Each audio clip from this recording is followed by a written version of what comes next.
Servos de Deus, a buzina tocai, Jesus em breve virá. A todo mundo a mensagem levai, Jesus em breve virá.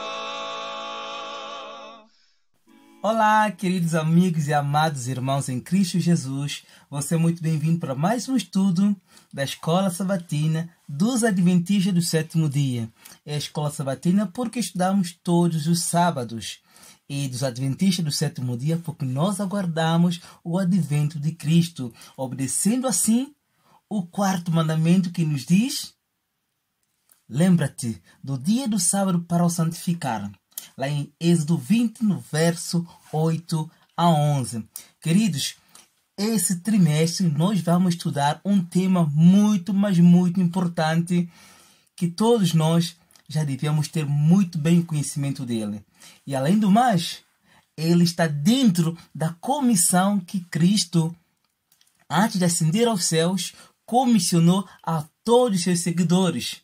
E lá em João capítulo 17, ele diz para o Pai: por favor, querido eterno Deus, assim como somos um, também rogo para que eles sejam um, unânimes, para que preguem a mensagem do Evangelho.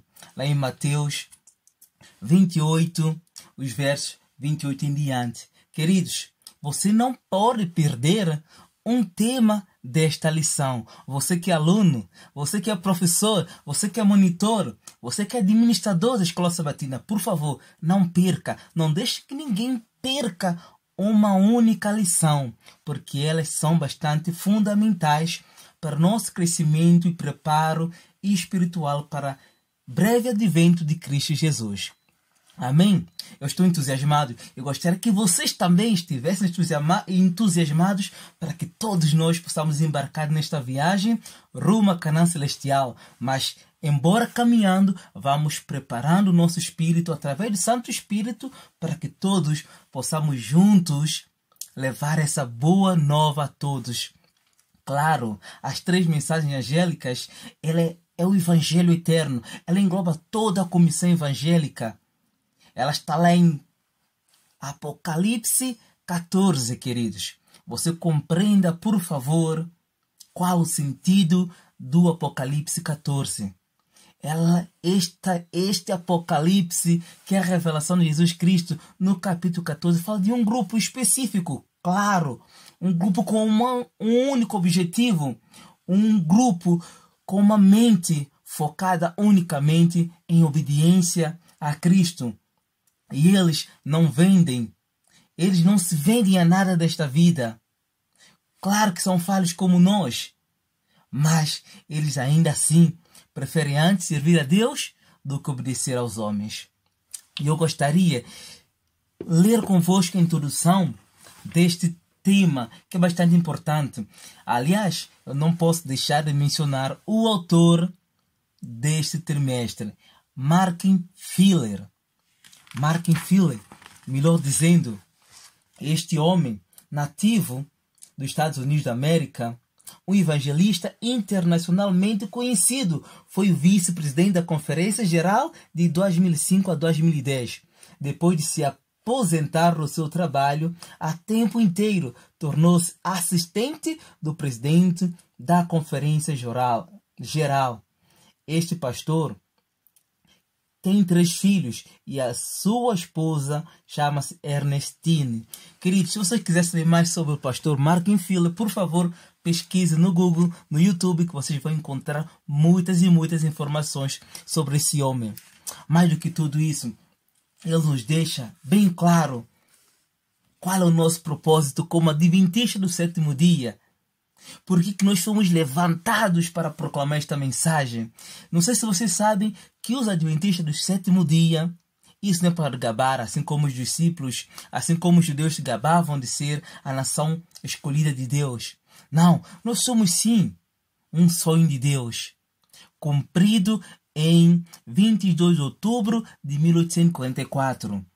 Aquela longa profecia lá de Daniel capítulo 7, capítulo 8, capítulo 9 e também capítulo 10. que o santuário será purificado e cumpriu-se em 22 de outubro de 1844. Você precisa compreender. Você é adventista, por favor, estuda a história dos pioneiros, daqueles que levaram a mensagem à primeira mão.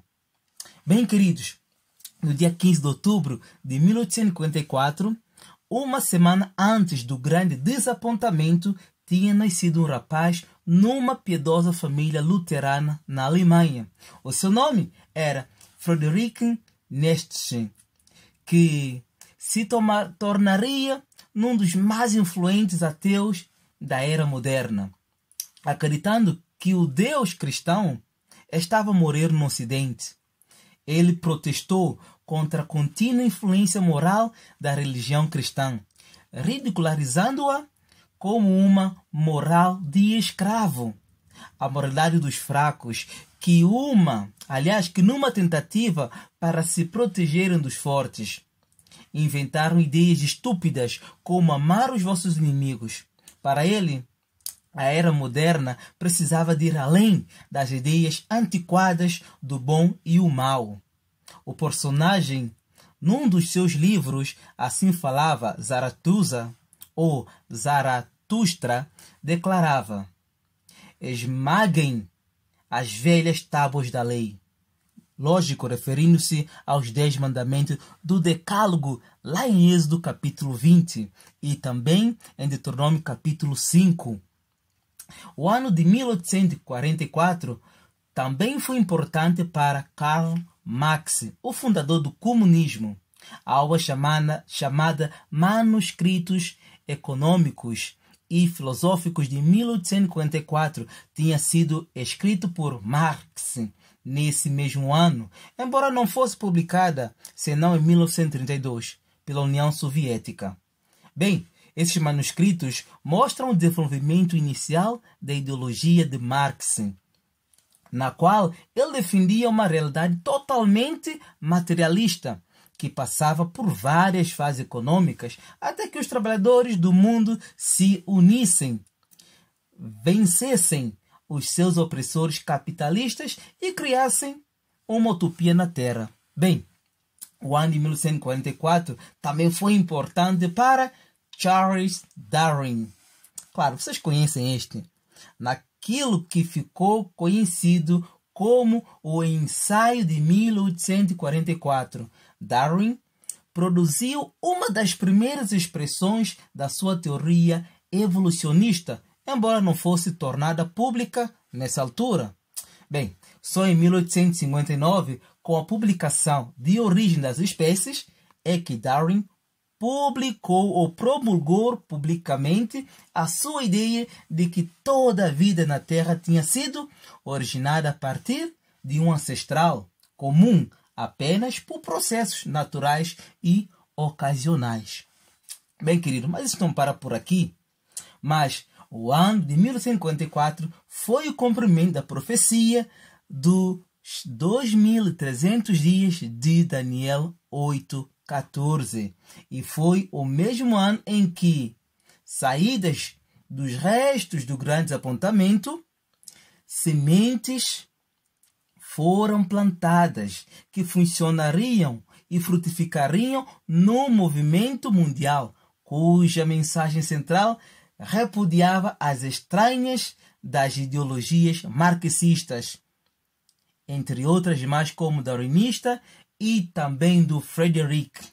Bem, quanto a Marx, o movimento adventista do sétimo dia proclamou que o grande conflito entre Cristo e Satanás, não um fluxo materialista da história, explicava que a história do mundo iria terminar não numa utopia comunista de fabricação humana, mas no sobrenatural estabelecimento do reino eterno de Deus.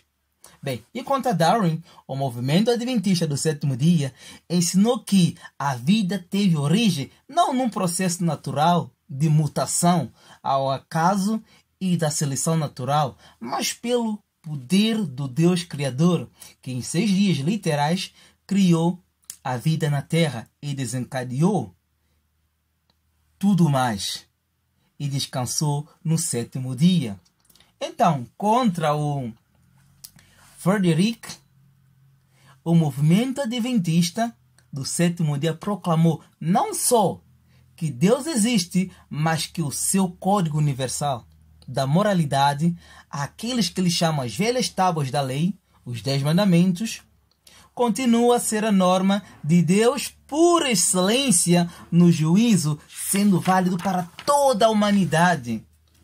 Terá sido coincidência que todos estes eventos acontecessem em 1844? Tanto de Frederick, tanto de Darwin, tanto de Marx, assim como também do Adventismo naquela época? Bem, tanto para Marx, tanto para Frederick, tanto para Darwin, 3 figuras importantes, influentes, cuja obra causou danos irreparáveis à humanidade. Mas, no meio de todos esses erros, Deus não deixou o mundo sem uma testemunha da sua verdade. Razão pela qual, no meio de todas estas ideologias destrutivas, ele suscitou um movimento que, com o passar do tempo, se transformaria na Igreja Adventista do Sétimo Dia e que proclamaria ao mundo a sua verdade para o tempo do fim. As mensagens dos 3 anjos. Essas mensagens, no seu âmago, refutam os erros e os falsos conceitos promovidos por esses 3 homens terrivelmente enganados. As mensagens dos 3 anjos são, em certo sentido, as guias de marcha da Igreja Adventista do Sétimo Dia. E no seu âmago são o Evangelho puro e simples, mas o Evangelho apresentado no contexto da verdade presente. Em 2 de Pedro 1, verso 12. E isto, as mensagens dos 3 anjos, é o nosso estudo para esse trimestre. Você quer saber mais sobre o grande conflito? Você quer saber como é que o bem vai triunfar no final? Embora que deve triunfar hoje nas nossas vidas, na nossa sociedade? Por favor, juntos conosco, estudemos estas mensagens. Apelemos as nossas mentes, apelemos todo o nosso ser, para que ele esteja pronto e apto para compreendermos as mensagens relativas ao grande conflito e também ao grande movimento adventista do sétimo dia, que aguarda o segundo advento desde 1944. Bem, só quero vos fazer uma pergunta. Se Jesus voltar ainda neste ano, como será a tua vida? Como será a minha vida? Estamos nós preparados para este evento?